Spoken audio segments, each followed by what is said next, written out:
Hey, I'm Dagny. In this video, I want to get a little personal, get a little deep with you, talking about kindness, respect, racism, and life. We are now in the summer of 2021, which means we're now a year out of the era of feeling that the whole world is on fire and everything, all systems are being held accountable, all people are being held accountable. We're out in the streets, we're out online, we're making a whole lot of noise. And being someone who believes in striving for freedom, can't help but take stock of what has been accomplished or what has happened since that time. But instead of speaking to that or discussing that in a broad, general, stat sort of way, I'm going to take it personal and speak to it for my life of what I've seen or experienced. I have received a number of messages and a few apologies from people who existed in previous chapters of my life. As in, we don't interact at all or have not interacted at all. It feels like a really long time. We knew each other as kids or as young adults. And the message or apology is speaking to this, I would like to say, somewhat of a collective awakening of people are looking in the mirror and taking responsibility for the pain they might have caused to someone else and the compliance or contribution to the oppression of someone else. Most of the time people are, claim you don't need to respond. It's just that you should have this apology, or I just need to share this apology with you. And I thought it might be helpful as this continues to express on a personal level what that means for me on the receiving end of the apology, who was also on the receiving end of the disrespect or the pain or the disappointment or the devastation. The list goes on. I would say at first I was taken aback because I accepted that I would never receive an apology a long time ago. Do you want to truly understand how your behavior influenced the person? Or is this gesture just empty? So I want to share with you how that sort of behavior influenced me and how I got to this level now of peace within myself. I moved around a bit when I was a kid in America. And so I ended up living the majority of my kid and teen years in a location where myself and my siblings were usually like the only Black kids in the room, in the classroom, in the school, on the playground, etc. And my experience there included kids choosing not to play with me and making sure I know that they don't want to play with me because of the way I look. Kids stating that I'm dirty or ugly because of the color of my skin. Kids then don't invite me to their birthday parties. Kids don't pick me to be on the team. And so Kid Dagny is pretty isolated, pretty excluded. But being the little trooper that she is, she loves to read and escapes in her books. She's very smart and continues getting great grades. But she also has to tolerate that the majority of her teachers don't really want her to succeed and will choose to not call on her, choose to not give her any awards, choose to not support her. And so kid Dagny, going into adolescent Dagny, just becomes more quiet outside of the house. At home, she's completely herself because she's loved at home. But at a young age, she understands that outside of home, she's not loved at all. Now, this is not only a school like student-teacher situation. As she gets older, even getting a job, there is always some excuse as to why, when there was a vacancy, when she applies, there is no longer a vacancy. And again, because of the family she comes from, she doesn't hate anyone. She just continues to kind of keep to herself because it's safer that way. And possibly because of her imagination, possibly because of her naivete, if that's the word, she thinks that if she can just get to a different location, maybe then she'll find people who are like her, who are kind and generous and interested in meeting new people and having new experiences, and are actually supportive of each other. And funnily enough, even though now she's in a place where there is kind of a bit more of a mixture, but instead of dealing with primarily Hispanics, she's now dealing with primarily whites. And the ignorance and slights and microaggressions and exclusion continues. And she then has to swallow certain experiences that I do believe she internalized to stamp a determination of whether or not she can do something or whether or not she should continue. For example, in college, there's an assignment that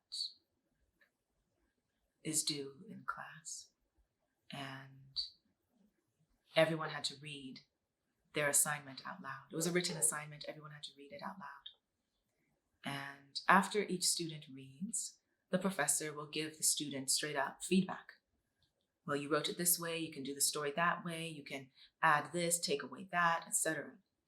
All constructive feedback until it's Dagny's turn. And again, she's the only Black person in the room, and I believe possibly the only brown. The only person in the room who looks Black or brown, actually. And the professor decides to not give feedback. Instead, in front of the class, he asks, "You speak so well. Did you take classes to speak like that?" And college Dagny's a little confused because she's ready to take notes on the feedback, because you're supposed to take notes so that you will edit your piece before you turn it in. And now she has to look up and see that everybody else is looking at her too, expecting her to respond to such a stupid question. So I look at him blankly, and he reiterates, "Did you take elocution classes? Because, how else could you possibly speak so well?"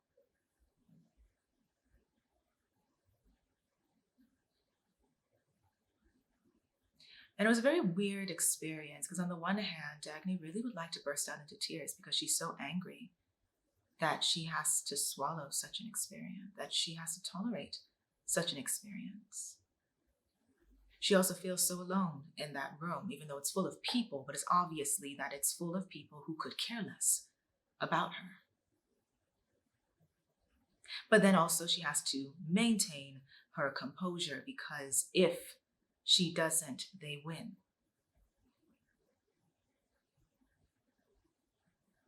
So, like she has practiced with all of this experience, she politely states that no, she's always spoken like this. And, believe it or not, she is clean too.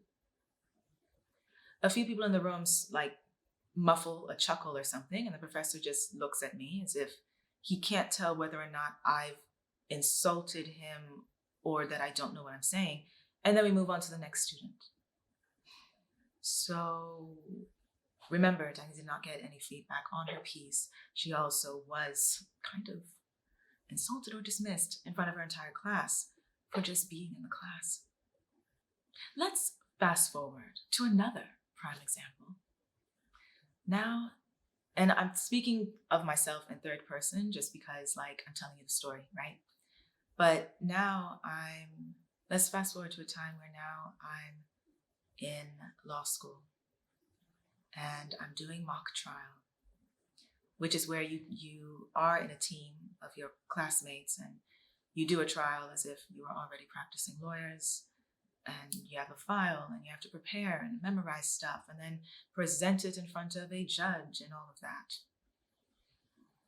And my team actually was very good. We didn't pick our teams were picked for us, but for whatever reason, we were actually quite good. The way it works is that you do multiple sessions with different teams, and the teams dwindle down as you get further along until now is the last two teams, neck and neck kind of thing, going against each other, and then finally the judge chooses which team wins. And while we're going through that, you are presenting to different judges. We do the entire trial. And again, the judge goes by each person, giving them feedback on how they did. And again, everybody gets constructive feedback. And then it's my turn. So how do you pronounce your name again? I'm about to say my name again. And usually it's not always one judge. Sometimes you have a panel of judges. So in this one, there was more than one judge. Another judge pipes up and chuckles. Oh, I couldn't spell it because I've never heard it before. So I just put Miss Ass. And then that judge and the others all chuckle and laugh. My team, and I'm not alone in the room, my team is sitting there and the other team is sitting there. Okay? They then proceed again to say, well, you speak well, if that's really how you speak. And I'm staring straight blank to them because I'm I know there's no response needed. You didn't ask the question, so I'm not going to answer. So I'm not saying anything. All right, well, good luck on your next session. And everyone starts packing up their stuff.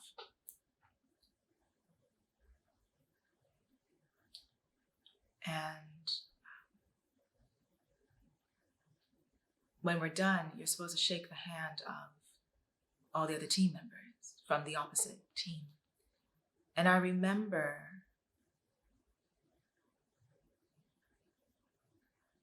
again feeling this tension of emotions of, on the one hand, I'm very angry, which means I'm almost going to cry because I don't understand. I worked just as hard. Actually, I worked even harder than anybody else in this room. And we can't even have the decency to respect me. And then on top of that, I'm not a kid anymore. And I don't understand why I'm still having to tolerate these sorts of experiences in the so-called professional world. And then again, I feel so alone. Even though the courtroom is full of people. But again, I feel well, then obviously I'm again in a room full of people that who don't care about me. Because again, nobody said anything. And then again, I'm trying to maintain my composure. I was probably holding my breath because I know that I can't break down here because then they will win. And I know they're watching. I go through the, okay, good job, good job, good job. And then the coach from the other team stops and holds both of my hands, looks me dead in the eye, and says, "You are amazing. You did an incredible job. Please keep going. You got this." And he smiled in a way that, like, almost as if he knows what just occurred. And he wants me to know that he knows what just occurred. He was a brown person. I don't know his actual background, but he was a brown person. And to be honest, I'm not sure, like, I don't know if he understood how much that meant to me in that moment, because I was like this close of setting the entire courthouse on fire. Like, F all y'all, how dare you? Like, that is where I was, due to how angry I was. And so it's true how much kindness can change the trajectory of a person's emotions.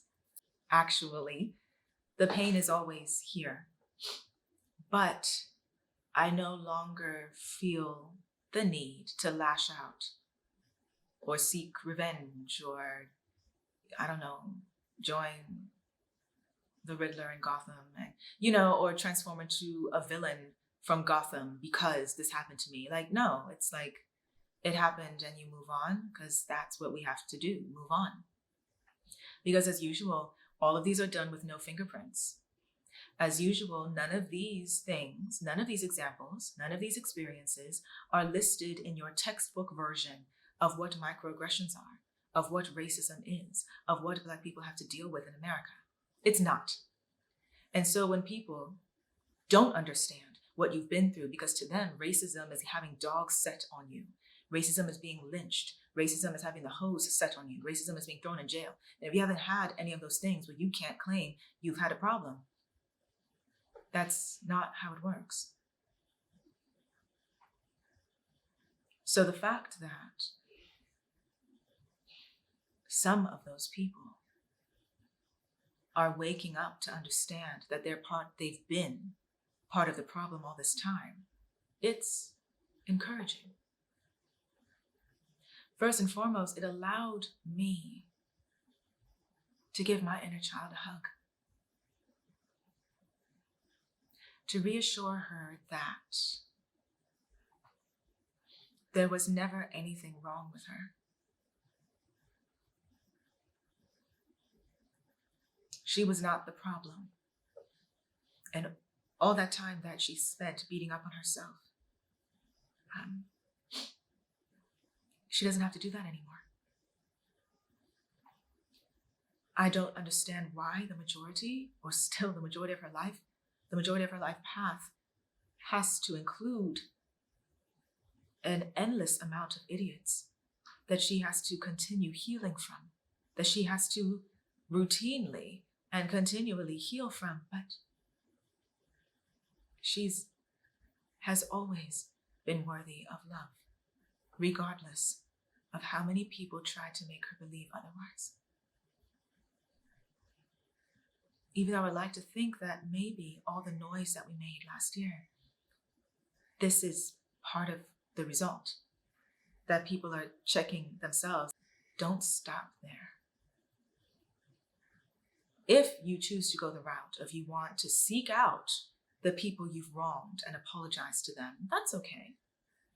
Understand that you'll get two types of responses. One would be no response at all, or a very simple, like, thanks, thumbs up, that's it. Or thank you, and let me pull out your file so we can go over all the receipts. Now, to be honest, if you went the route of giving the apology, you kind of need to accept either response. Like now you can't claim one over the other, because remember, it's not about you, right? But don't stop there. For example, the two scenarios, personal experiences I just shared. If you were in the room and you witnessed it happening, what would you do? This is where the next step comes in. Are you willing to put your neck on the line? Are you willing to speak up? Are you willing to check your friends or your family? Are you willing to teach your offspring how to actually be a decent human being? Like, are you willing to do that? Or are you going to be like people have always been, where I wouldn't claim any of my teammates or classmates as being racist. Please, of course not. They're just complicit? Is that the word? Where you can see what was happening, but you're not going to say anything because it's not really your problem. It's not about people it's not that I needed to be rescued. It just would have been nice to feel cared for due to how much I care about people. It would have been nice to feel that reciprocated, but I did not. I hope we move even further, because we can't stop there, because that is barely scratching the surface. This is a part of my story. It's interesting to see how it influences my adult life, because it takes so long to truly heal. Like, you know how long ago these scenarios happened and the pain is still there.